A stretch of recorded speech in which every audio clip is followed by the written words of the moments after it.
تو وہ چلا کر بولی، شکیل مجھے تم سے طلاق چاہیے، مجھے تمہارے ساتھ نہیں رہنا، سن رہے ہو میری بات؟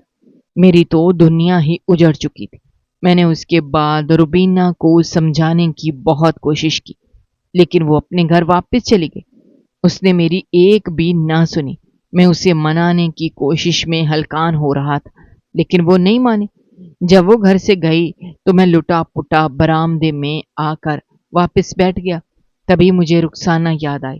کچن میں اسے دیکھنے کے لیے گیا تو دیکھا وہ بھی وہاں سے غائب تھی، یعنی وہ کام چھوڑ کر بھاگ چکی تھی۔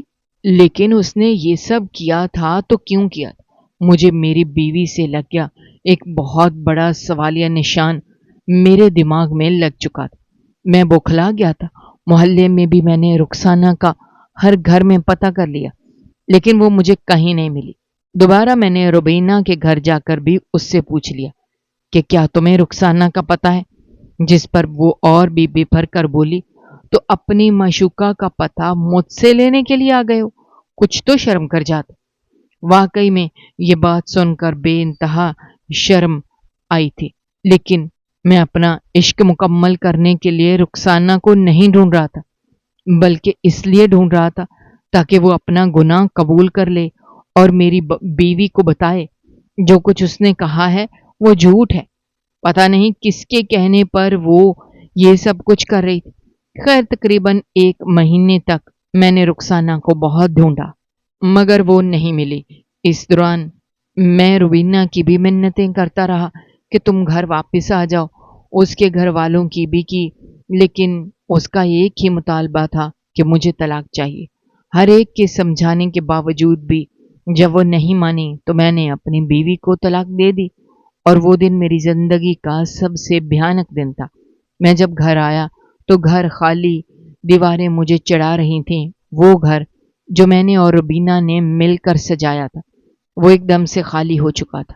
اس دن میں صحن کے بیچوں بیچ بیٹھ کر اونچی اونچی رویا کہ یا اللہ، یہ سب کچھ کیا ہے؟ ایسے ہی کیا غلطی ہو گئی تھی مجھ سے جو تم نے میری بیوی کو ہی چھین لیا؟ میں روتا جا رہا تھا، تبھی گھر کا دروازہ بجا۔ میرا دل نہیں چاہ رہا تھا دروازہ کھولنے کا، لیکن گھنٹی مسلسل بج رہی تھی۔ اپنے آنسو بازوؤں سے صاف کرتے ہوئے میں اٹھ کر باہر آیا تو دیکھا سامنے اکرم کھڑا تھا۔ اسے دیکھ کر میں نے ایک دم سے اس کی کلائی تھام کر گھر کے اندر کھینچا، اور پھر گلی میں جا کر دیکھا کہ دور کہیں رخسانہ تو نہیں کھڑی، مگر وہ نہیں کھڑی تھی۔ اندر آ کر میں نے اس کے بال اپنے ہاتھوں میں دبوچ کر پوچھا، کہاں ہے تمہاری ماں؟ لے کر آؤ اسے یہاں پر۔ میرا گھر برباد کر دیا اس عورت۔ میں اپنے دل کی جتنی بھی بھڑاس تھی وہ اس عورت کے متعلق نکالتا جا رہا تھا، جبکہ اکرم تحمل سے میری بات سننے کے بعد بولا، آپ کا گھر میری ماں نے خراب نہیں کیا، بلکہ آپ کی اپنی بیوی نے خراب کیا ہے۔ یہ بات سن کر مجھے بے انتہا غصہ آیا اور میں نے ایک زوردار تھپڑ اکرم کے منہ پر لگا دیا، لیکن وہ بچہ اتنا ثابت قدم تھا کہ اپنی جگہ سے نہیں ہلا۔ شاید میری مار کھا کر پکا ہو گیا تھا۔ تبھی نرمی سے بولا، میری ماں کو تو پیسے ملے تھے یہ سب کچھ کرنے کے، میں جو اسے دوبارہ سے مارنا چاہتا تھا۔ یہ بات سن کر جہاں تھا وہیں پر رک گیا۔ مطلب کون کروا رہا تھا یہ سب تمہاری ماں سے؟ آپ کی بیوی۔ اکرم کی بات سن کر مجھے اپنے پیروں تلے سے زمین نکلتی ہوئی محسوس ہوئی۔ میں نے اس کی گردن دبوچی اور کہا، تمہیں اندازہ ہے تم کیا باتیں کر رہے ہو؟ وہ ایک جھٹکے سے میری گرفت سے دور ہوا اور بولا، آپ کی بیوی کسی اور کو پسند کرتی تھی، وہ روز پارک میں نہیں بلکہ اسی آدمی کو ملنے جاتی تھی، لیکن وہ آپ کو چھوڑ نہیں سکتی تھی۔ اگر آپ کو چھوڑ دیتی تو اس سے اپنا حق مہر بھی چھوڑنا پڑتا، لیکن اگر آپ اپنی بیوی کو طلاق دیتے تو وہ حق مہر آپ کی بیوی کا ہوتا۔ یہ سب باتیں روبینہ باجی نے میری اماں کو بتائی تھی، اور انہیں بدلے میں بہت سارے پیسے دے دیے تھے کہ کس طرح وہ آپ کو اپنے بس میں کرنے کی کوشش کی، اور پھر وہ موقع پر چوکا لگاتے ہوئے ان دونوں کو رنگے ہاتھوں پکڑنے کی بنا پر آپ سے طلاق لے لیں گی۔ میں جانتا ہوں کہ ہم لوگوں نے برا کیا، لیکن ہم لوگ مجبور تھے۔ بہت غریب تھے ہم لوگ جب روبینہ باجی نے آ کر ہمارے سر پر چھت دی۔ ہم نے 3 دن سے کھانا نہیں کھایا تھا، لیکن روبینہ باجی نے ہمیں کھانا کھلایا۔ انہیں کے کہنے پر ہم یہاں کام مانگنے کے لیے آئے تھے اور آپ نے ہمیں کام پر رکھ لیا تھا۔ وہ بولتا جا رہا تھا اور میں خاموشی سے اس کی بات سنتا جا رہا تھا۔ مجھے یقین ہی نہیں آ رہا تھا کہ پچھلے سال سے رہتی ہوئی روبینہ مجھے اتنا بڑا دھوکہ بھی دے سکتی ہے۔ وہ کسی اور آدمی کو پسند کرتی تھی تو میری زندگی کیوں برباد کی؟ بہت سارے سوالات تھے، خیر جن سے نکلنے میں مجھے 6 مہینے لگ گئے، اور ان 6 ماہ کے بعد جا کر میں نے رخسانہ سے شادی کر لی۔ بے شک وہ جیسی بھی تھی، لیکن کم سے کم اپنے کام سے وفادار تو تھی نا۔ اس نے جو وعدہ کیا وہ نبھایا بھی، میری طلاق کروا دی۔ لیکن اب مجھے بھی کسی ساتھی کی ضرورت ہے۔ تب تو میرے دل میں بہت سے خدشات تھے، لیکن شادی کے پورے سال بعد جا کر مجھے احساس ہوا کہ میں نے جو فیصلہ کیا اچھا کیا تھا، کیونکہ روبینہ کو تو میں اس کے حال پر چھوڑ چکا تھا۔ مجھے یہ خبر بھی ملی تھی کہ اس نے دوسرا نکاح بھی کر لیا ہے۔ دوستو، ہماری آج کی یہ کہانی آپ کو کیسی لگی؟ کمنٹ باکس میں اپنی رائے کا اظہار کرنا مت بھولیے گا، اور اگر آپ ہمارے چینل پر نئے ہیں تو چینل کو سبسکرائب کرنا بھی مت بھولیے گا۔ شکریہ، اللہ حافظ۔